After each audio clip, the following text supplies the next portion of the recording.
333 BCE, near Issus. Imagine a road where an army cannot truly spread out, cannot easily turn around, and cannot afford a mistake. To the east, mountains rise like a wall. To the west, the sea blocks the horizon. Between them lies a narrow strip of land where numbers can suddenly become a burden. And into this trap marches Alexander. He has around 37,000 men, exhausted from weeks of marching, far from home, deep inside enemy territory. But behind him, the Persian king has appeared. Darius III has come in person, not with a small regional force, but with a royal army gathered from across the empire, cavalry, infantry, elite guards, archers, and Greek mercenaries fighting under Persian pay. Ancient sources give huge numbers for this army. Modern historians debate them, but the main fact is clear. Darius had more men, more resources, and every reason to believe Alexander had been caught. The Macedonians were squeezed between geography and empire. No easy retreat, no open plain, no time to recover. For Darius, this looked like the moment the invasion would end. But Issus would not obey the logic of numbers.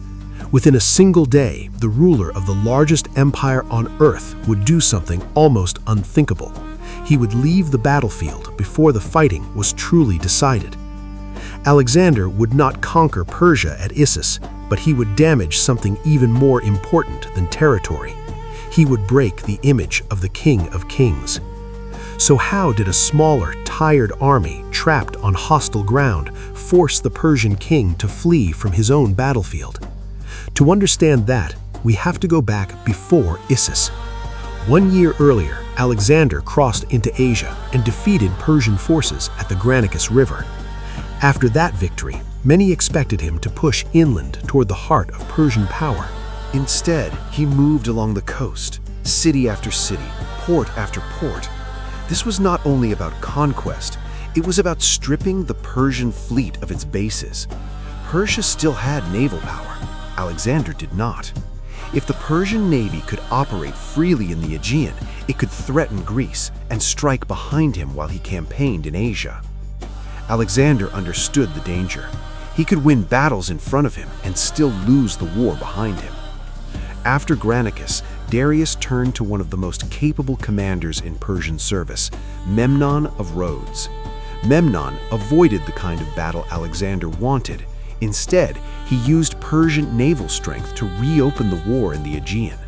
Islands changed hands. Greek cities began to waver. Rebellious sentiments started to spread behind Alexander's lines. For the first time, the invasion was genuinely at risk. Not because Alexander had been defeated in battle, but because his position depended on momentum, stability, and support back in Greece. Then the war changed unexpectedly. Memnon died.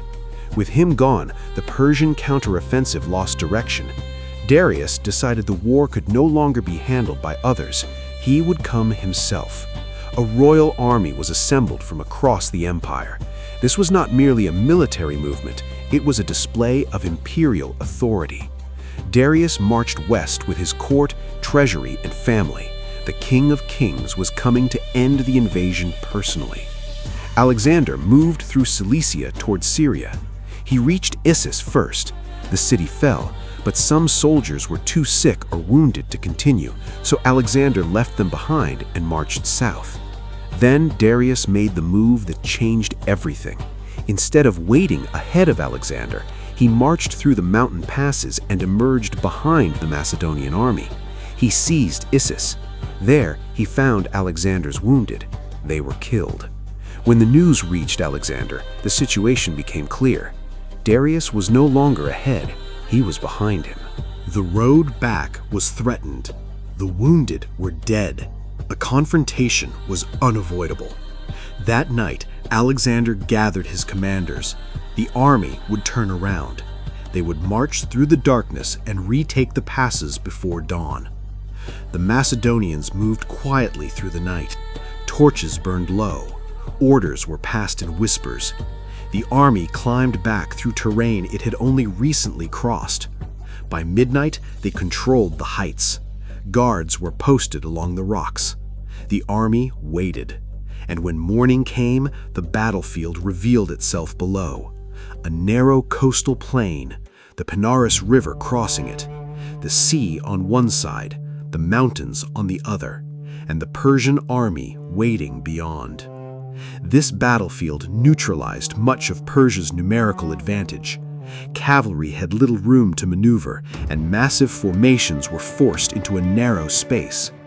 Alexander immediately understood what that meant. The ground would reward discipline, timing, and control far more than sheer numbers. Darius deployed first. He placed himself at the center with his guards and Greek mercenaries near the river. Infantry filled the plain behind them, while cavalry concentrated near the coast, where there was room to operate. Alexander formed his phalanx in the center. Parmenion commanded the left near the sea, while Alexander led the companion cavalry on the right. The two armies stood across the Phalanx. For a moment, the field fell silent. Then, the Persian cavalry attacked. They surged forward along the shoreline toward Parmenion's flank. The fighting along the coast became fierce. Parmenion's wing came under heavy pressure, but managed to hold. At the same time, Alexander ordered the phalanx forward. The Macedonian infantry crossed the Phalanx under missile fire and collided with Persian infantry. The fighting became brutal. The Macedonian center began to struggle. Greek mercenaries and elite Persian troops pressed hard against the phalanx. The uneven ground and riverbank disrupted the Macedonian formation. The center held, but only with great effort. For a time, the battle hung in the balance. On the left, Parmenion was still fighting to survive. In the center, the phalanx was being pushed harder and harder. If Alexander waited too long, the battle could be lost. So he moved. On the Macedonian right, the companion cavalry surged forward. They crashed into the Persian left. The impact was immediate. The first Persian line buckled under the assault. Formations lost cohesion. Men were forced backward. Before the defenders could recover, Alexander pushed deeper into the gap. The Persian left began to unravel. This was the kind of moment that defined his style of warfare. Rather than fighting everywhere equally, he concentrated force at a single decisive point. But the battle was not yet won. The Macedonian center remained under pressure. Parmenion was still engaged near the sea. Alexander turned inward.